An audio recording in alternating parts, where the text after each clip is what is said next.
여러분 안녕하십니까? 화요일 아침 여수 MBC 뉴스투데이입니다. 코로나19의 무서운 확산세 속에 전국 각지가 잔뜩 움츠러들고 있습니다. 수도권을 제외한 전국에서 오늘부터 사회적 거리 두기가 2단계로 격상됐는데요. 사라진 연말 대목에 망연자실한 자영업자들이 적지 않습니다. 김주희 기자가 보도합니다. 코로나19 3차 대유행 상황 속에서 지난달 7일을 기점으로 본격적으로 확산한 코로나19 지역 감염. 전남 동부권에서는 지난 한 달여 동안 150여 명의 확진자가 발생했습니다. 다행히 현재 전남 동부 지역은 확산세가 꺾여가는 분위기입니다. 그럼에도 수도권을 중심으로 코로나19의 매서운 확산 추세 속에서 방역당국의 지침에 따라 전남은 사회적 거리두기가 2단계로 강화됩니다. 이번 정부 결정은 전국이 일일 생활권인 점을 감안하여 전국적인 대유행과 의료체계 붕괴를 막기 위한 불가피한 조치로서 오는 12월 28일 24시까지 3주간 시행되게 됩니다.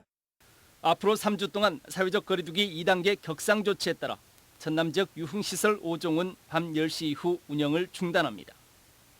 또 체육시설, 음식업소 등도 밤 10시 이후 운영이 제한됩니다. 일반 관리시설도 이용 인원이 제한되고 100명 이상 모이는 모임과 행사도 금지됩니다. 종교시설은 전체 좌석수의 20% 이하로 참여 인원이 제한됩니다. 하지만 풍선 효과에 의한 지역 확산을 우려하는 방역당국의 사회적 거리두기 2단계 격상 조치에 대해 피로감을 호소하는 지역 여론이 존재하고 있는 상황.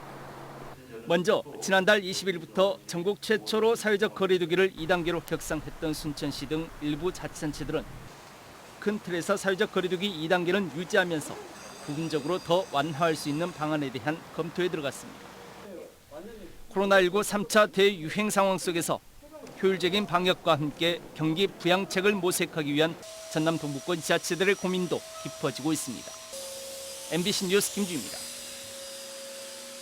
전남 동부 지역에서 코로나19 확진자가 잇따라 발생하고 있습니다. 여수시 보건소에 따르면 지난 6일 코로나19 양성 판정을 받은 여수 30번째 확진자의 가족 1명과 최근 인천을 다녀온 초등학생 1명이 진단 검사 결과 양성으로 판명됐습니다. 보건당국은 이들 확진자의 정확한 동선을 파악하는 한편 접촉자를 상대로 진단 검사를 진행하고 있습니다. 또 광양에서는 임시 격리시설에 입소해 있던 해외 입국자 1명이 진단 검사 결과 양성 판정을 받았으며 별다른 동선은 없는 것으로 알려졌습니다. 한편 지난 주말 여수에서는 서울 확진자와 접촉한 2명이 양성 판정을 받는 등 모두 3명의 확진자가 추가로 발생했습니다. 전국 각지에서 조류 인플루엔자 확진 사례가 잇따르자 국내 대표적인 철새 도래지인 순천만에서도 긴장감이 높아지고 있습니다. 이미 코로나19로 큰 타격을 입고 있는 지역 경제에 엎친 데 덮친 격이 되지 않을까 걱정이 큽니다. 조희원 기자입니다. 지난 4일 영암의 오리농장에서 H5N8형 고병원성 AI가 검출됐습니다. 전남에서 조류 인플루엔자 AI가 발생한 건 2018년 이후 약 3년 만입니다. 지난 11월 26일 전북 정읍, 12월 1일 경북 상주에 이어서 세 번째로 확진된 고병원성 H5N8형입니다.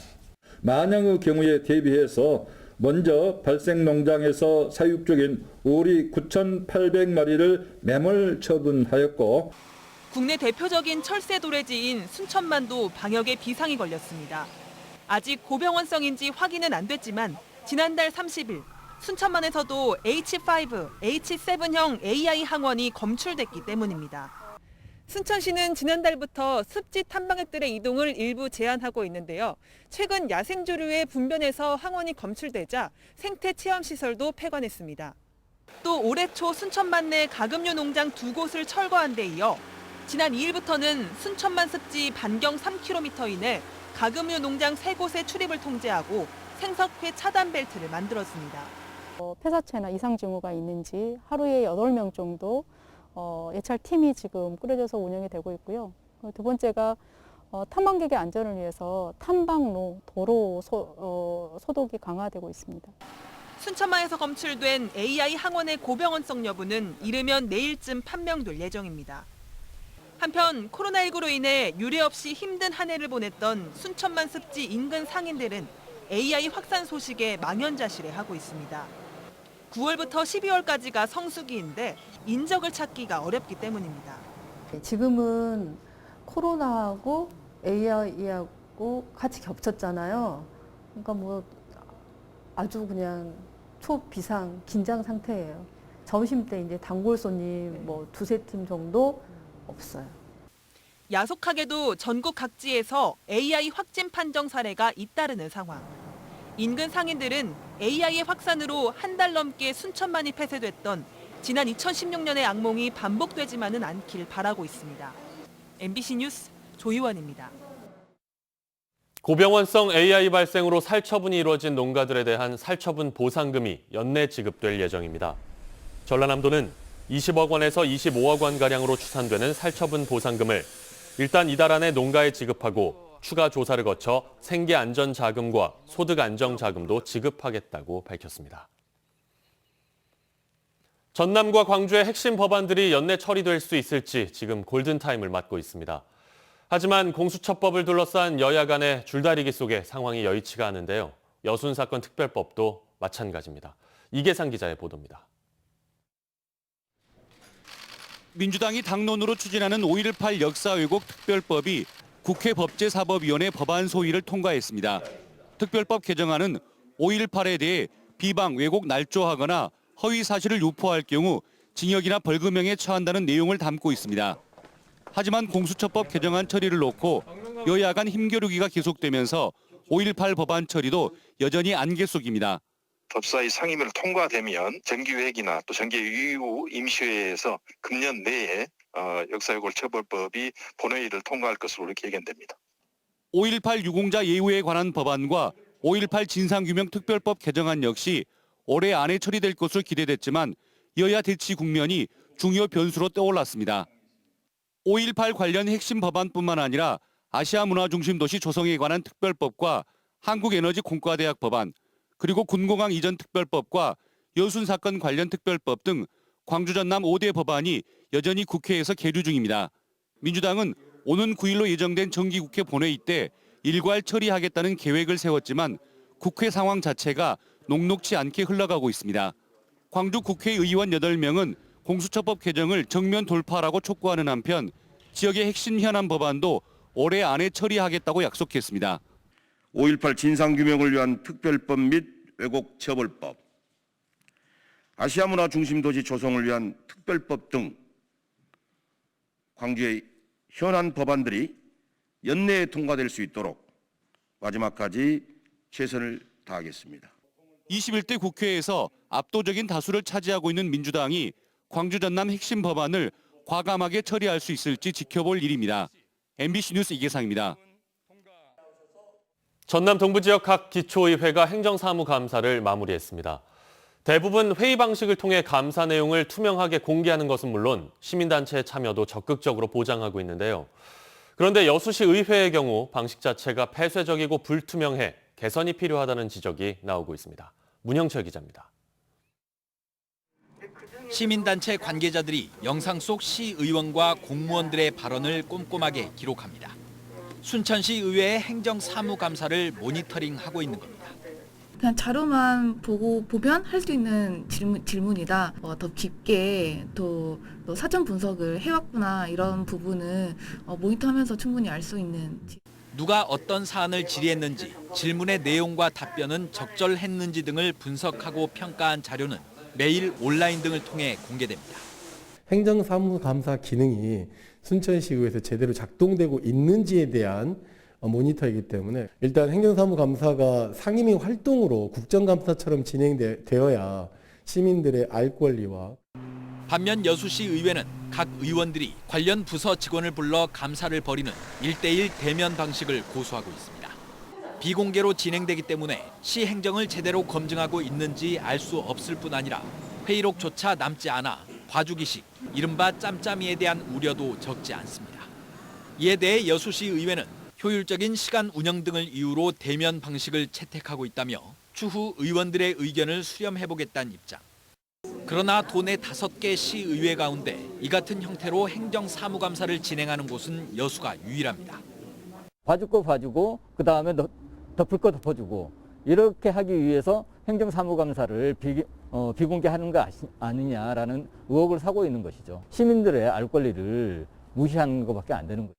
지방의회의 독립성과 권한을 강화하는 내용 등을 담은 지방자치법 개정안이 국회 통과를 눈앞에 두고 있지만 정작 여수시 의회는 정보 공유와 시민 참여 확대라는 시대적 요구에 부응하지 못하고 있습니다. MBC 뉴스 문형철입니다. 해외에서 요트를 사서 입국하다 여수 앞바다에서 충돌 사고를 낸 40대 A씨가 당시 권총을 밀반입해 살인미수 범행을 저지른 사실이 뒤늦게 드러났습니다. 여수해양경찰서는 지난 9월 화물선과의 충돌 사고 이후 여수에서 빠져나간 A씨가 사고 당시 권총을 밀반입했고 이후 세종시에서 한 여성을 이 총기로 살해하려 한 혐의로 기소된 사실을 최근 확인했다고 밝혔습니다. 해경은 A씨를 구조하는 데 집중하다 보니 신상조사를 제대로 하지 않았다는 점은 인정하면서도 A씨는 지명수배 조사 대상도 아니었고 검문 검색 대상도 아니었다고 해명했습니다. 도로가와 주택의 사고 위험이 있어 보입니다.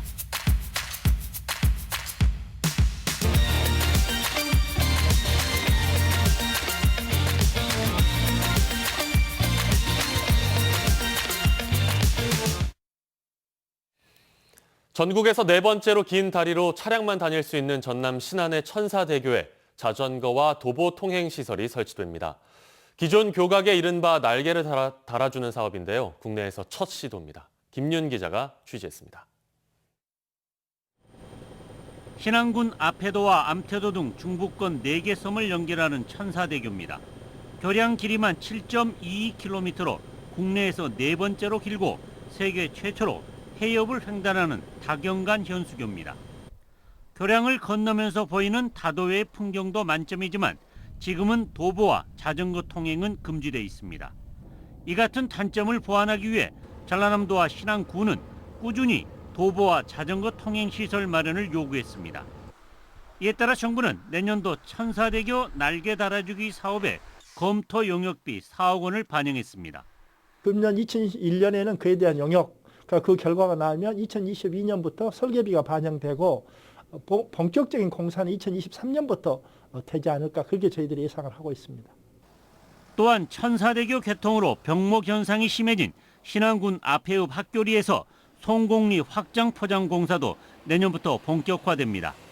기존 2차로 6km 가운데 2km는 11.5m로 넓혀지고 4km는 가변 3차로로 확장되며 구분 도로도 완만하게 선형이 개선됩니다. 올해 5월 발주가 돼서 지금 토지보상 협의 중에 있고요. 내년 5월 본격적으로 착공해서 2025년 준공을 목표로 추진될 예정입니다. 신안군 천사대교는 지난해 4월 개통된 뒤 지난달까지 차량 490여만 대가 이용하는 등 전남 서남권 관광의 랜드마크로 부상했습니다. MBC 뉴스 김윤입니다. 2021년산 고흥 김 채취가 본격적으로 시작됐습니다. 고흥군에 따르면 관내 만여 헥타르 면적의 해역에 시설된 2021년산 고흥산 생김의 위판이 지난달 24일부터 본격적으로 시작돼 현재 2,400여 톤, 22억 원의 위판고를 올리고 있습니다. 고흥산 생김의 초기 위판 가격은 120kg 한 포대당 9만 원에서 12만 1,000원에 거래되고 있으며 현재 작황이 유지될 경우 올해 위판액 1,000억 원 돌파가 가능할 것으로 전망됩니다.